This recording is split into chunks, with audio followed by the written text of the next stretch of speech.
వేణు గారు ఓకే లక్ష్మీపార్వతి రోజు చంద్రబాబు నాయుడు చీపుతో కొడుతుంది. దానికి సంబంధించి లక్ష్మీపార్వతి వేణు గారు ప్లీజ్ రాబోయే రోజుల్లో వేణు గారు కిరణ్ గారు అదే విజయమ్మ టీడీపీలో జగన్మోహన్ రెడ్డి చీపుతో కొడుతుంది. వేణు గారు కిరణ్ గారు ఆగండి రైట్ ఒక్క నిమిషం. ఇంత ఇర్రెస్పాన్సిబుల్ గా డిబేట్ ని డైవర్ట్ చేయమని మీకు సజ్జల గారు ఇన్స్ట్రక్షన్స్ ఇస్తారా, జగన్మోహన్ రెడ్డి గారు ఇన్స్ట్రక్షన్స్ ఇస్తారా? అసలు రాష్ట్రం గురించో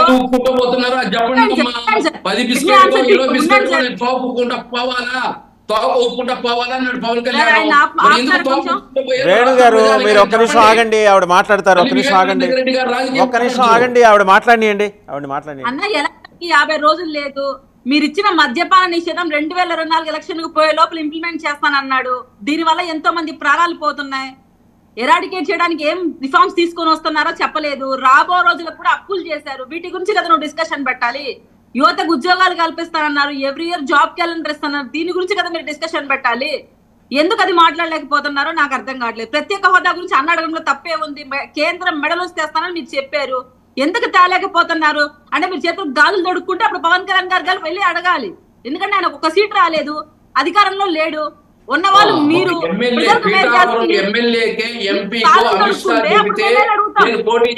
వ్యక్తులు మీరు పీఠాపురంలో ఎమ్మెల్యే అమిత్ షా చెప్తే నేను పోటీ చేస్తానన్న వ్యక్తి పవన్ కళ్యాణ్.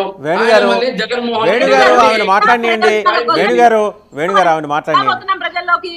ప్రజల్లోకి వెళ్తున్నావు. ఇవి నువ్వు ఇచ్చిన హామీలు రోజా గాని మీ జగన్మోహన్ రెడ్డి గారు కానీ ప్రత్యక్షంగా పబ్లిక్ డొమైన్ లో మాట్లాడిన మాటలు ఇవి. సంపూర్ణ మద్యపాన నిషేధం ఇంప్లిమెంట్ చేసి నేను ఎలక్షన్ లోకి వస్తాను. ఏమైంది ఆ హామీ? ఏమైంది ఆ హామీ అని అడుగుతున్నాం. ఈ రోజు ఎంతో మంది దాని గురించి ఆన్సర్ చేయి. స్ట్రైట్ గా నా క్వశ్చన్ ఆన్సర్ చేయి. ఇప్పుడు ఆయన అడిగాడు వాసుదేవన్ గారు, వాళ్ళ చెల్లి దగ్గర కూర్చొని నేను మన బాబాయ్ కేసులో న్యాయం చేస్తాను, నిన్ను చెప్పని చెప్తున్నాం. రామారావు పక్కన కూర్చోబెట్టుకొని నేను నీకు వెన్నుపోటు పడవలేదయ్యా అని చెప్పండి. రామారావు పక్కన కూర్చోబెట్టుకొని మేము చెప్తాం. వివేకానంద పక్కన కూర్చోబెట్టుకొని చెప్తాము. నందమూరి తారక రామారావుని, హరికృష్ణ అని, అదే మా చెల్లెలు భర్తని, దగ్గుపాటి వెంకటేశ్వరరావుని అందరిని పక్కన కూర్చోబెట్టుకొని నేను మీకు వెన్నుపోటు పడవలేదు పొడిచారని మీరు వేణుగోపాల్ గారు, ఫర్ యువర్ కైండ్ ఇన్ఫర్మేషన్, మీ నాయకుడిలాగా ఆత్మతో మాట్లాడే అలవాటు ఎవరికి లేదు. ఆత్మతో మాట్లాడతారు. కిరణ్ గారు, నేను చెప్పిన వాళ్ళందరూ పక్కన కూర్చోబెట్టుకొని మీరు కూడా క్షమాపణ చెప్పండి.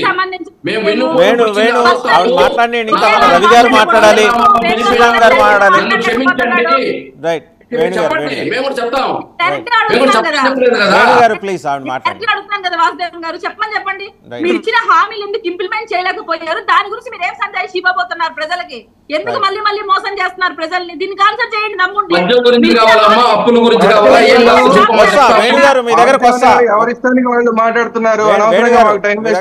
మిగిలిన వాళ్ళు మాట్లాడాలి. మిగిలిన శ్రీరామ్ గారు మీరు మాట్లాడండి. శ్రీరామ్ గారు, ఇప్పుడు ఒక సంచలనమైన విషయం ఈయన మరి తెర మీద తీసుకొచ్చారు. How far it is true నాకు తెలియదు, స్పెక్యులేషనా లేదా నిజంగా విజయమ్మ గారు టీడీపీలో చేరతారా? అవకాశం ఉందా? దీనికి నేను ఒక విషయం చెప్తాను సార్. ఆయన ఏదో ఫ్లోలో మాట్లాడతారు, మీరు దాన్ని పట్టుకున్నారు. ఓకే దానికి ఇబ్బంది లేదు. కానీ అయితే అంత తేలిగ్గా తీసేసే విషయం అయితే ఏం కాదు ఇది. ఎందుకంటే ఎన్టీ రామారావు గారి పార్టీలో నుంచి హరికృష్ణ గారు బయటకు వచ్చి వేరే చోట ఉన్నారు ఆయన. సో అలాగే ఇప్పుడు పురంధరేశ్వరి గారు తెలుగుదేశంలో పుట్టిన ఎన్టీ రామారావు గారి కూతురు కాంగ్రెస్ పార్టీలో చేరుతుందని ఎవరిని అనుకుంటారా? పురంధరేశ్వరి గారు కాంగ్రెస్ లో జాయిన్ అవ్వలేదా? ఇప్పుడు బీజేపీలో ఉన్నారు. అలాగే వంగవీటి రాధా గారు ఇంతకుముందు అసలు రంగా గారిని చంపిందే తెలుగుదేశం అని మాట్లాడిన వాళ్ళందరూ ఇవాళ తెలుగుదేశంలో ఉన్నారు. సో అందువల్ల ఏది రాజకీయాల్లో ఏది కూడా ఇది కాదు అని చెప్పే అవకాశం లేదు. ఎందుకంటే లేటెస్ట్ మనకి ఉదాహరణ షర్మిల గారు ఈ రోజు వాళ్ళ అన్నగారికి వ్యతిరేకంగా ఉన్నారా లేదా? సరే, ఇంకొక చెల్లి అంటే ఆవిడ వాళ్ళ నాన్నగారు కాబట్టి ఆవిడ వ్యతిరేకం అవడం సహజం. కానీ షర్మిల గారు స్వయంగా జగన్మోహన్ రెడ్డి గారికి సొంత చెల్లెలు. నిన్న అదే కాంగ్రెస్ పార్టీ అయితే వాళ్ళ కుటుంబానికి అన్యాయం చేసిందని మాట్లాడారు. అదే కాంగ్రెస్ పార్టీకి వాళ్ళ అధ్యక్షురాలుగా ఉన్నారా లేదా ఆంధ్రప్రదేశ్ కి? సో అందువల్ల ఇలాంటివన్నీ కూడా ఏది కొట్టేసే అవకాశం ఉండదు. అయితే ప్రస్తుత పరిస్థితుల్లో సరే విజయమ్మ గారు అయితే జగన్మోహన్ రెడ్డి గారి దగ్గర ఉండాలి, లేదంటే షర్మిల గారి దగ్గర ఉండాలి. ఈ రెండు కాకపోతే సొంత నిర్ణయం అయితే ప్రస్తుతానికి ఎన్నికల్లో తీసుకునే అవకాశం కనిపించట్లేదు, కానీ రాజకీయాల్లో ఏది మనం కొట్టిపారేయలేం. రైట్. సో అందువల్ల ఇది ఆయనకున్న ఇన్ఫర్మేషన్ ఏంటి అనేది ఆయన కనుక చెప్పితే అప్పుడు మనం దాని మీద ఇంకా వివరంగా మాట్లాడచ్చు. ఇన్ఫర్మేషన్ కాదు. రవికిరణ్ గారు, సరే ఆ రెండు పార్టీల అంశం పక్కన పెడితే మీ దగ్గరకు వచ్చేప్పటికి ఏమన్నా పునరాలోచనలో పడే అవకాశం ఉందా మీరు రఘురామ గారి విషయంలో? మీ పార్టీ హెడ్ క్వార్టర్స్ రఘురామరాజు గారు విషయం చాలా పెక్యులియర్ గా ఉంది. అది కాకుండా బురద బీజేపీ మీద చెల్లే ప్రయత్నం వారు కూడా ప్రత్యక్షంగా చేశారు.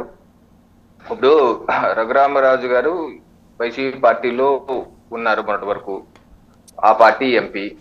ఓకే, ఆ పార్టీకి వ్యతిరేకంగా పోరాడుతూ ఛానల్ డిబేట్లు అన్ని గత 4 ఏళ్ళుగా చేసింది మనం చూసాం.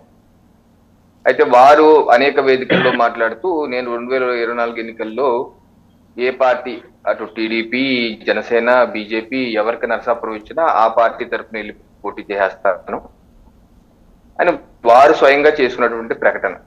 దానిలో భారతీయ జనతా పార్టీ కానీ మా యొక్క ప్రమేయం అయితే ఏమీ లేదు.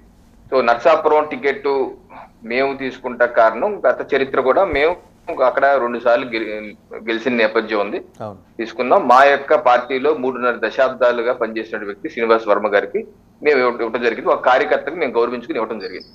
దానిలో రఘురామకృష్ణరాజు గారు చేసిన ఆరోపణ ఏంటి, ఒకే భారతీయ జనతా పార్టీ నాకు టికెట్ ఇవ్వలేదు, లేదా పలానా వ్యక్తి సోమవీర్రాజు గారు అడ్డుపడ్డారు, వాళ్ళ కార్యకర్తకి ఇప్పించుకున్నారు అంటే ఓకే.